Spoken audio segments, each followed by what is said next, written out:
ನೀರು ಹರಿಸೋದಕ್ಕೆ, ಕಾವೇರಿ ನೀರನ್ನು ಹರಿಸೋದಕ್ಕೇನು ಸಿಡಬ್ಲ್ಯೂಆರ್ಸಿ ಶಿಫಾರಸು ಮಾಡಿದೆ. ಮಂಡ್ಯದಲ್ಲಿ ರೈತರು ಹೆದ್ದಾರಿ ತಡೆದು ಪ್ರತಿಭಟನೆ ನಡೆಸಿದ್ದಾರೆ. ಮಂಡ್ಯದ ಸಂಘ ವೃತ್ತದಲ್ಲಿ ಹೆದ್ದಾರಿ ತಡೆದು ಆಕ್ರೋಶ ವ್ಯಕ್ತಪಡಿಸಿದ್ದಾರೆ. ಮಂಡ್ಯದಲ್ಲಿ ಅರೆಬೆತ್ತಲೆ ಪ್ರತಿಭಟನೆ ನಡೆಸಿದ್ದಾರೆ ರೈತರು.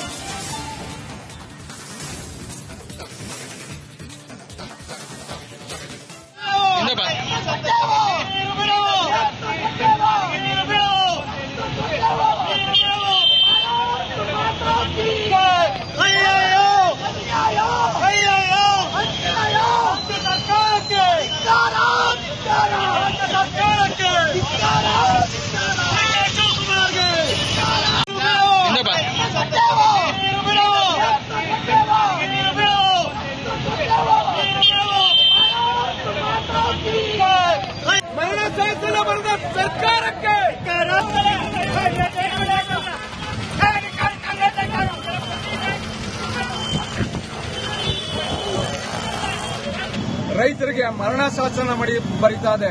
ಕಾರಣ ಏನು ಅಂದ್ರೆ ನಮ್ಮನ್ನೆಲ್ಲ ಬಿತ್ತನೆ ಮಾಡಬೇಡಿ, ಮಳೆ ಬರ್ತಾ ಇಲ್ಲ ಅಂತ ಹೇಳಿಕೆ ಕೊಟ್ಟು ಸರ್ಕಾರ ನೀವು ಯಾವುದೇ ಕಾರಣಕ್ಕೂ ಬೆಳೆ ಮಾಡಬೇಡಿ ಅಂತ ಹೇಳ್ಬಿಟ್ಟು ಈಗ ತಮಿಳುನಾಡಿಗೆ 15 ದಿವಸ 3.5 TMC ನೀರನ್ನ ಬಿಡ್ತಾವ್ರೆ, 3 ಕ್ಯೂಸೆಸ್ ನೀರನ್ನ ಬಿಡ್ತಾವ್ರೆ.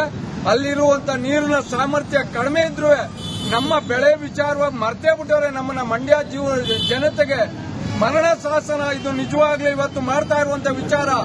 ಈ ಸರ್ಕಾರದ ಮುಖ್ಯಮಂತ್ರಿಗಳು ಎಚ್ಚೆತ್ತು ಮಂಡ್ಯ ಜನರ ವಿರೋಧ ಕಟ್ಕೋಬಾರದು ಅಂತ ಈ ಮೂಲಕ ಅವರಿಗೆ ಕಳಕಳಿಯಿಂದ ಮನವಿ ಮಾಡಿ ಹೇಳ್ತಾವೆ. ಕಾರಣ ಏನು ಅಂದ್ರೆ ನಮ್ಮ ಬೆಳೆ ನಿಂತಿರೋ ಬೆಳೆಗೂ ನೀರು ನಿಲ್ಲಿಸ್ತಾ ಇದ್ದು ಈಗ 3,500 TMC ನೀರು ಕೊಡೋದ್ರಿಂದ ನಮ್ಗೆ 3,500 ಕ್ಯೂಸೆಸ್ ನೀರು ಕೊಡೋದ್ರಿಂದ ನಮ್ಗೆ ನಿಜವಾಗ್ಲೂ ಮರಣ ಶಾಸನ ಬರಿತಾ ಇದೆ ಈ ಸರ್ಕಾರ ಅಂತ ಹೇಳಕ್ಕೆ ನಾನು ಇದು ಮಾಡ್ತಾವನೆ. ನೀರು ಬಿಟ್ರೆ ಇಲ್ಲೇ ಉಗ್ರವಾದ ಪ್ರತಿಭಟನೆ ಮಾಡ್ತೀವಿ. ಈ ಸರ್ಕಾರಕ್ಕೆ ಎಚ್ಚರಿಕೆ ಕೊಡ್ತೀವಿ, ನೀರು ಯಾವುದೇ ಕಾರಣಕ್ಕೂ ಬಿಡಬಾರ್ದು, ಆದೇಶ ಪಾಲನೆ ಮಾಡಬಾರ್ದು.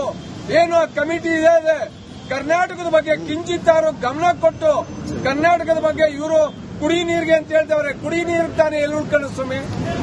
ಹಿಂಗಾದ್ರೆ ನಿಜವಾಗ್ಲೂ ಕುಡಿ ನೀರು ಉಳ್ಕೊಳ್ಳೋದಿಲ್ಲ. ನಮ್ಮ ಬೆಳೆ ವಿಚಾರ ಅಂತ ಮರ್ತೇ ಬಿಡೋದು ಈ ಸರ್ಕಾರ. ರೈತರ ಪರಿಸ್ಥಿತಿ ಅಧೋಗತಿಗೆ ಹೋಗ್ತದೆ. ಹಗ್ಗ ತಗೊಂಡು ನ್ಯಾಣ ಮರ